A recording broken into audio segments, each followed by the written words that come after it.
Good morning students. मरुस्थलीकरण को समझने के पश्चात हम इसके मरुस्थलीकरण के विभिन्न प्रभावों को समझेंगे, जिसमें पर्यावरणीय प्रभाव हैं। पहला इसमें पॉइंट ले लेते हैं हम वनस्पति का विनाश। वनस्पति के विनाश के फलस्वरूप मरुस्थलीकरण को बढ़ावा मिलता है।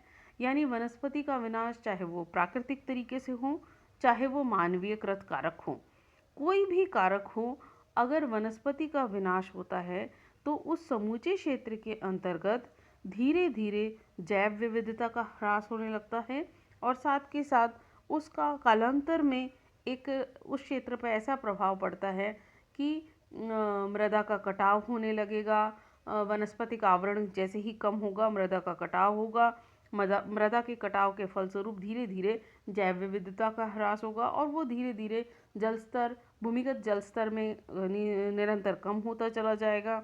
और क्योंकि वानस्पतिक आवरण जब होता है तो वर्षा काल में भी जो वर्षा काल के अंतर्गत जो जड़ें हैं वो निरंतर पानी ग्रहण करती हैं और मिट्टी को बांधे रखने का कार्य करती हैं। तो ये समूचे कारक जो हैं वो अपने आप में एक मरुस्थलीकरण को रोकने में अपनी महत्वपूर्ण भूमिका अदा करते हैं। दूसरा कारक है ज़मीन का बंजर होना। जब वानस्पतिक आवरण हट जाता है किसी भी क्षेत्र से तो धीरे धीरे वो ज़मीन जो है वो बंजर में तब्दील होने लगती है, क्योंकि वनस्पति का अंश खत्म हुआ। मृदा जो है वायु के वेग से उड़कर या पानी के बहाव से मृदा की ऊपरी उपजाऊ परत बहकर अन्यंत्र स्थान पर चली जाती है। तो धीरे धीरे भूमि की उत्पादक क्षमता जो है वो कम होने लगती है और ज़मीन बंजर होने लगती है। तीसरा कारण है मृदा का क्षरण। क्षरण किसी भी रूप में, ये अपने आप में पॉइंट्स जो हैं अंतर्गुत्थित हैं, आपस में जुड़े हुए हैं कि मिट्टी का क्षरण, क्षरण के अंतर्गत हम ले सकते हैं वही कि उसकी उपजाऊपन में निरंतर कमी होना, साथ के साथ भूमि उसकी जो नमी है उसमें कमी होना और धीरे धीरे मृदा के जो जैविक अंश हैं उनमें निरंतर कमी आना, जिसके फलस्वरूप मृदा की जो क्वालिटी है या हम कहें कि उसकी उत्पादक क्षमता है वो निरंतर कम होने लगती है। चौथा पॉइंट हम ले लेते हैं प्राकृतिक आपदाओं में वृद्धि। मरुस्थलीकरण के फलस्वरूप जो विभिन्न प्राकृतिक आपदाएं हैं उनकी भी वृद्धि होती है। उसमें अकाल है, सूखा है, ऐसे कारक आ जाते हैं कि जिसके फलस्वरूप धीरे धीरे उसका वातावरण पर, पशुओं पर और प्राकृतिक जो परिवेश है उसमें धीरे धीरे प्रभाव पड़ने लगता है और उनकी प्राकृतिक आपदाओं की अभिवृद्धि होने लगती है। नेक्स्ट पॉइंट लेते हैं भूमि का निम्नीकरण।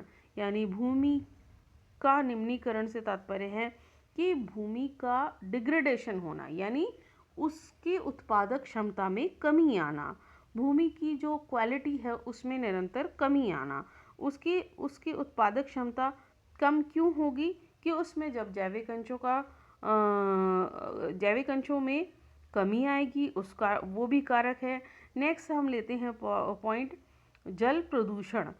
मरुस्थलीकरण के पर्यावरणीय प्रभावों को हम ले रहे हैं तो उसके अंतर्गत जल प्रदूषण, जब जल के अंतर्गत अत्यधिक मात्रा में अवांछित तत्वों का समावेश हो जाता है तो वो जल प्रदूषित हो जाता है।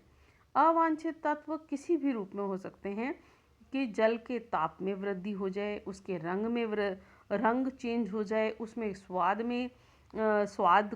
उसका स्वाद चेंज हो जाए या उसके रंग में कमी हो जाए। रंग में कमी से तात्पर्य कि कोई रंग की मिलावट हो जाए, वो कारक, उसका पीएच जो बैलेंस है उसमें अतिरेक हो जाए, कुछ चेंज हो जाए, या फिर उसके अंतर्गत अम्लीयता बढ़ जाए या उसमें क्षारीयता बढ़ जाए, तो जो उसका मूल तत्व है उसके अंतर्गत अवांछित पदार्थ कुछ भी मिलते हैं तो वो जल प्रदूषण की श्रेणी के अंतर्गत आता है।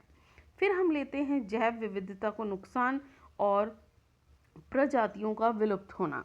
मरुस्थलीकरण के प्रभाव के फलस्वरूप जैव विविधता को नुकसान, यानी जैव विविधता के अंतर्गत फ्लोरा फौना या जिसे हम कहेंगे जो प्राणी जगत है समस्त वो आ जाएगा, और पेड़ पौधे दोनों आ जाएंगे।